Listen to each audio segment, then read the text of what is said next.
All right, hi there guys. I thought I would come now and start a reading vlog. It's been a minute since I filmed one of these. And this weekend I'm going to be going dog sitting for my friend. So I thought, you know, that's the perfect time to catch up, to do some serious reading. And I thought I'd take you guys along with me. It's also Mother's Day this weekend. And then on Saturday evening, we've got a birthday party to go to, so there's a lot going on. But there's also going to be lots of downtime in between to get some reading done. And I find when you're at someone else's house, like when you're at home, there's always something to be doing. But when you're at someone else's house, you're just kind of like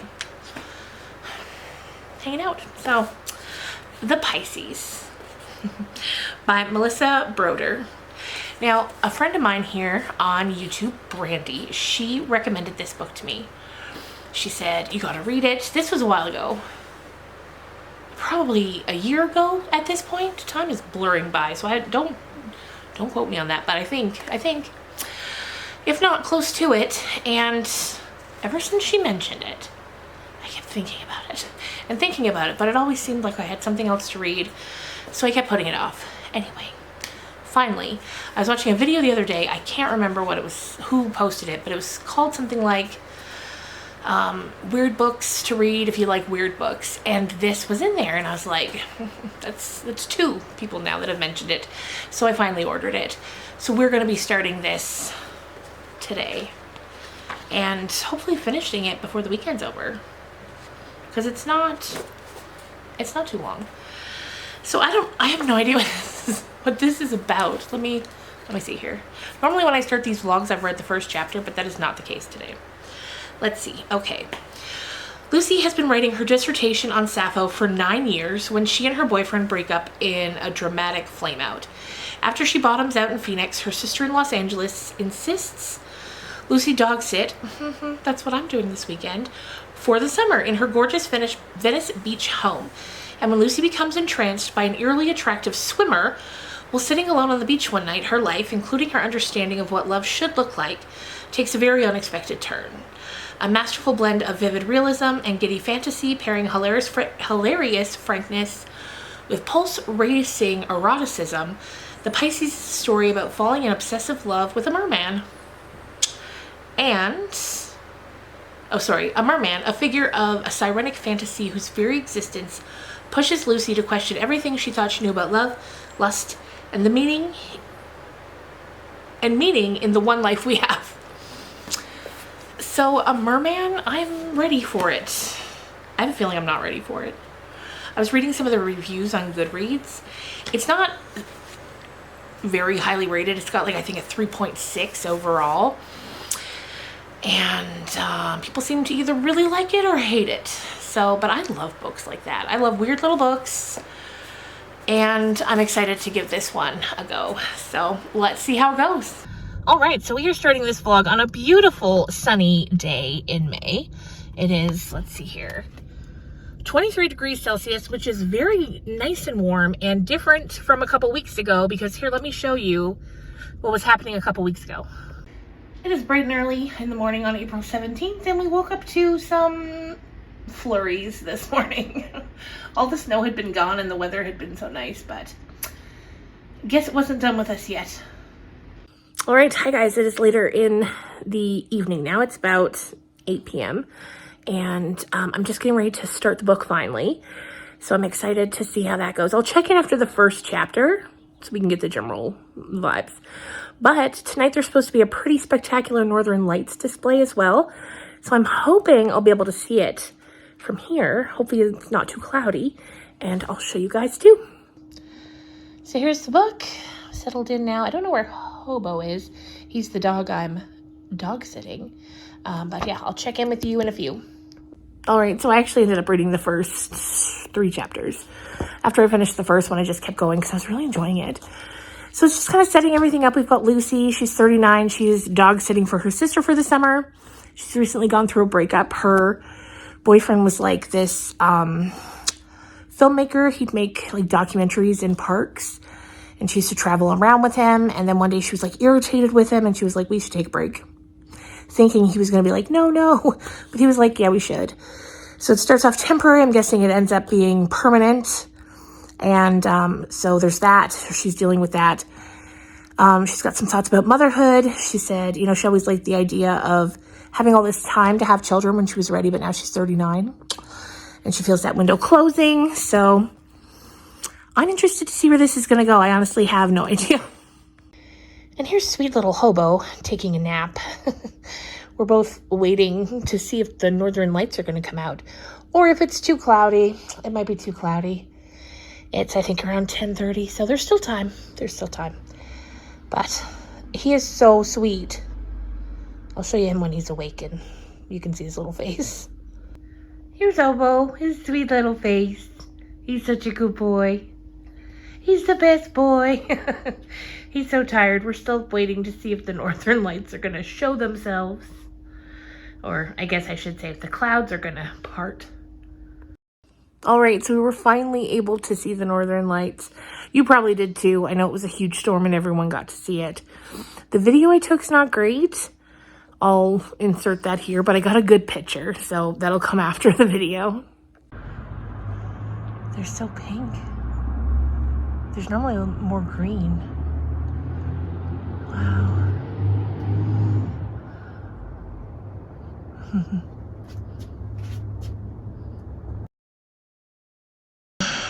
So here's the picture I was able to get. It's definitely more vivid than the video. This was just right outside the door. So beautiful. All right, so I'm getting ready to head to bed now for tonight. I'm on chapter 9, which is pretty good. A lot has happened to our girl Lucy since we last checked in. During her mourning period of breaking up with James, she takes a bunch of sleeping pills and ends up waking up wanting donuts, but she's like only half awake.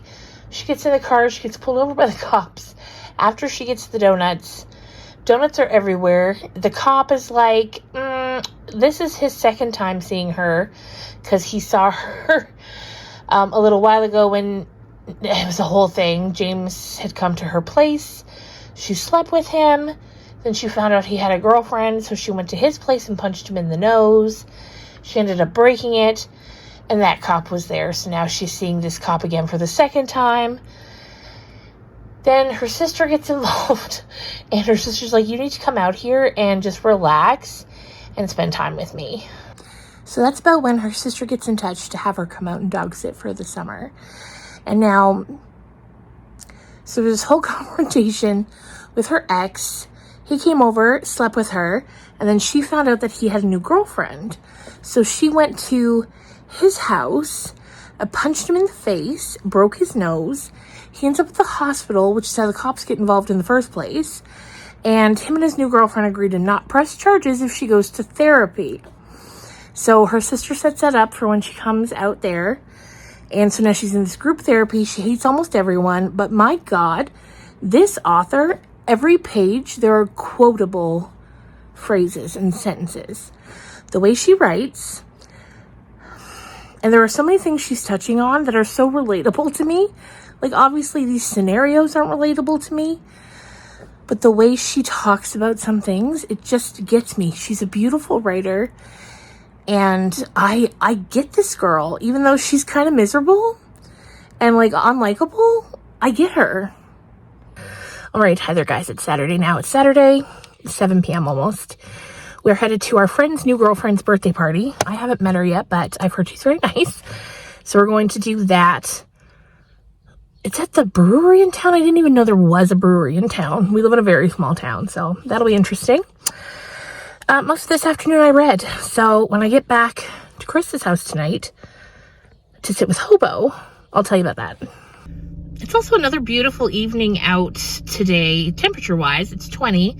The sun is trying to be out, but there's a fire nearby, and it's really, really smoky out.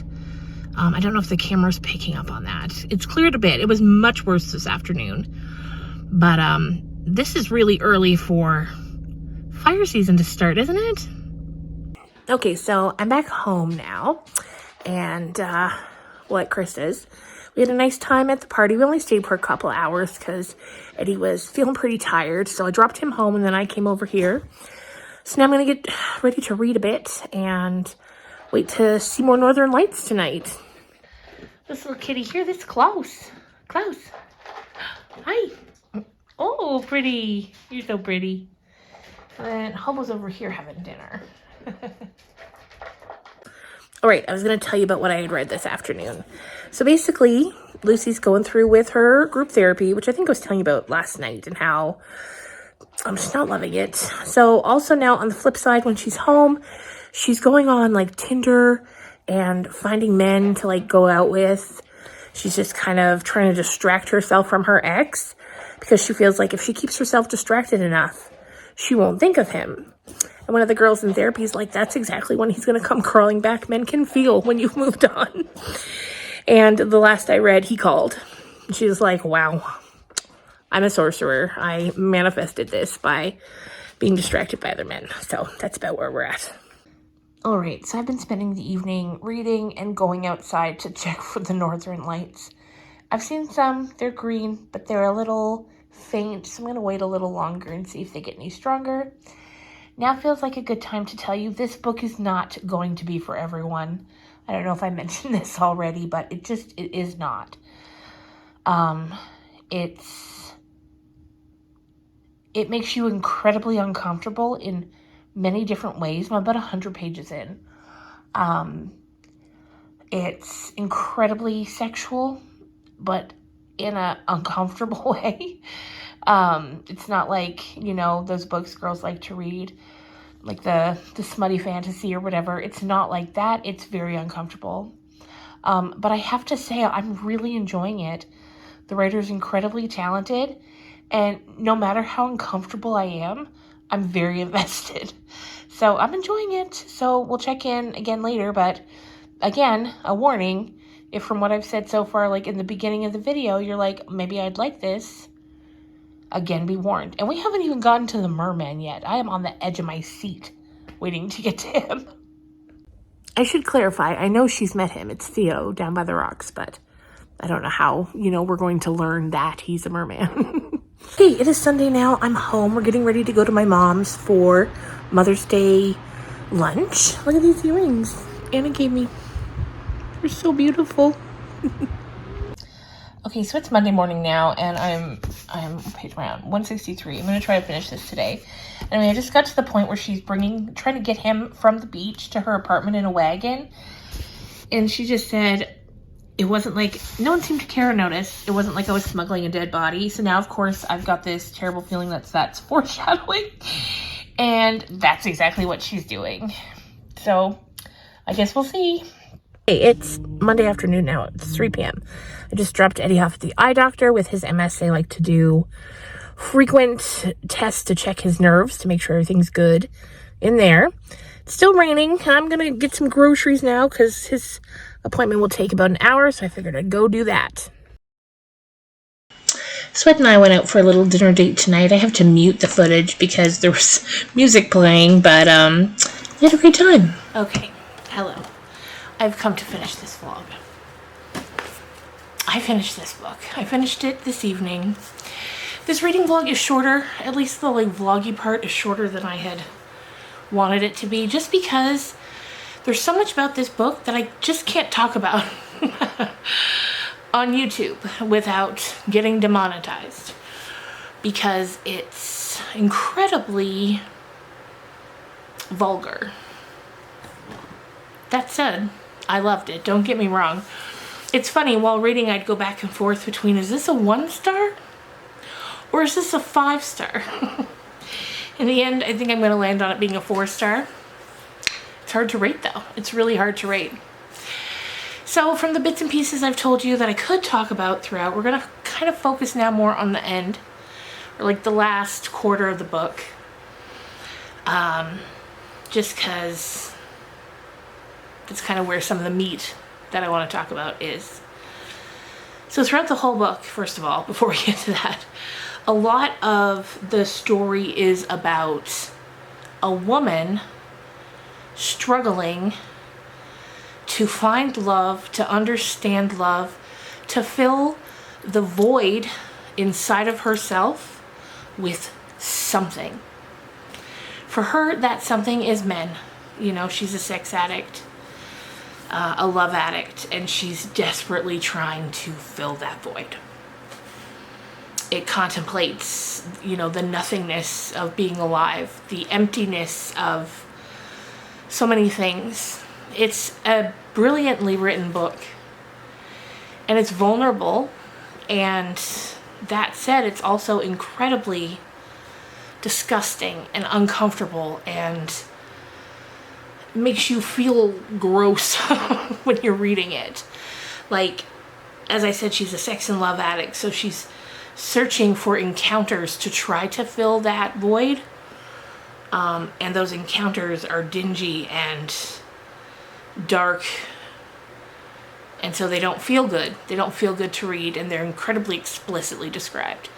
So if that's something you don't want to read, skip this one. But I'm currently in my, like, weird book about weird women era, and I quite enjoyed it. But let's get to the merman, Theo. So, as previously mentioned, she picks up this relationship with this merman. She meets him down by the ocean one day. They're friends for a few days until finally he shows himself to her. And now this is spoilers for the end, but I figure if you've made it this far, you probably don't care about spoilers. And I think even hearing these spoilers, it doesn't... You'd still do well to read the book if it sounds like something you're interested in. So, after a few days of friendship, he shows himself to her that he has a tail. They begin a sexual relationship. She begins... After much thought, she begins bringing a wagon down to the beach to put him in, to pull him to her sister's house where she's staying for the summer, so they can have relations in privacy, not on the beach. And she becomes obsessed with him. She loves him so much. But also, on the days she doesn't see him, she gets physically ill, vomiting, like it's a drug. Like she's withdrawing from a drug. And eventually, kind of in passing, she mentions to him, like, you know, this is, I love you. And he's like, I love you. Like, they're mutually obsessed with each other. And in passing, she kind of mentions, like, once the summer ends, I gotta go home to Arizona. And this really upsets him. He's like, I thought you loved me. How can you leave me? What are you doing? Like, and then she doesn't see him for days, even though she's trying to be like, no, I won't go. I do love you. Anyway, he goes, and like I said, she doesn't see him for days. But she keeps going back to the beach every day. Finally, when she looks her most desolate, he reappears, and he said, I was watching you this whole time from under the sea.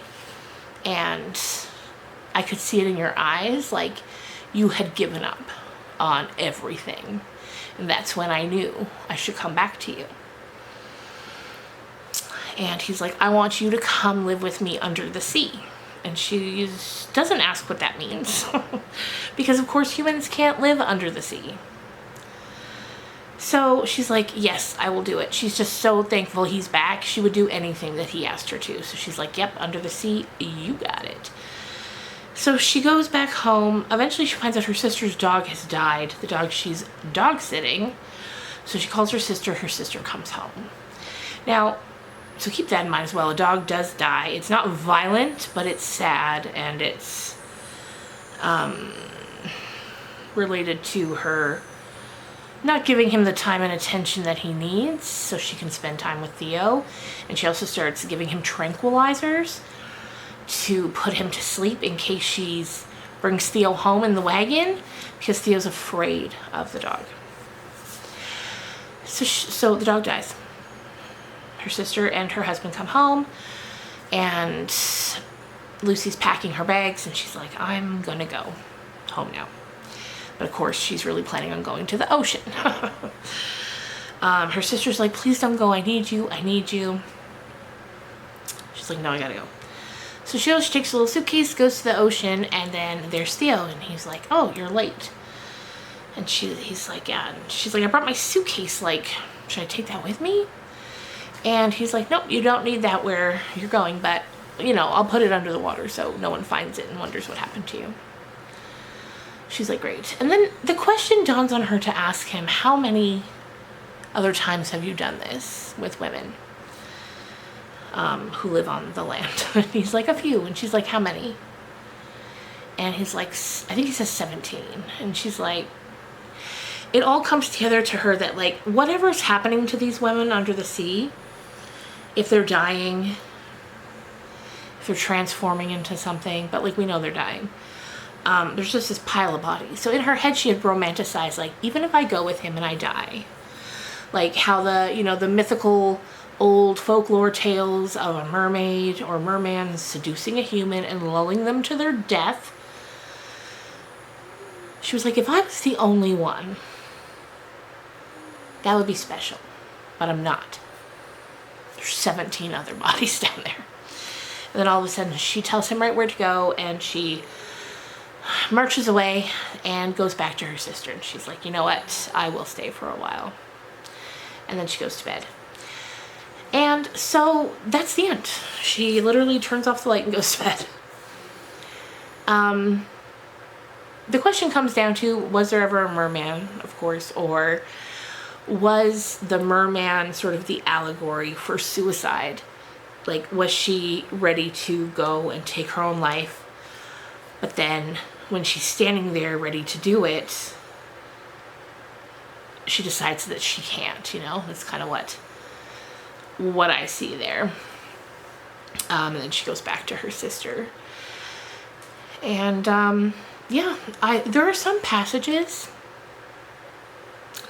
that are so beautifully written and so vulnerably written that you read them and you're like, wow, I've never heard somebody describe that so eloquently, whether it's a feeling or a situation or some part of womanhood or being a woman. I just thought it was beautifully written.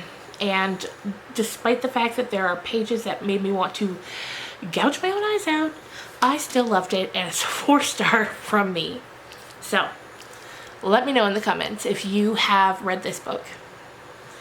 I feel like there's more I want to say, but like I can't get into too much more without raising the alarms here on the YouTube. You gotta be careful what you say on here sometimes. But let me know if you've read it and what you thought of it. I know I went to Goodreads after I read. There's a lot of 1-stars. A lot. And then a bunch of 5-stars. So it all depends on what you get and what you take away from it, you know? So I liked it. And thank you to Brandy for recommending it. I hope you see this video. Also, you guys, let me know in the comments down below your recommendations for weird books. I'm just really in a weird book stage right now. I'm doing my like spoiler-free reviews of like horrors and thrillers, but on my like personal time, I'm just really loving the weird books like Bunny, All's Well, Death in Her Hands, A Certain Hunger, this one. Please give me your recommendations, please. And I hope you enjoyed. And if you did, leave some sort of like fish or mermaid emoji down in the comments if you made it this far, so I can see ya. Anyway, thanks guys, and I'll see you again soon. Bye.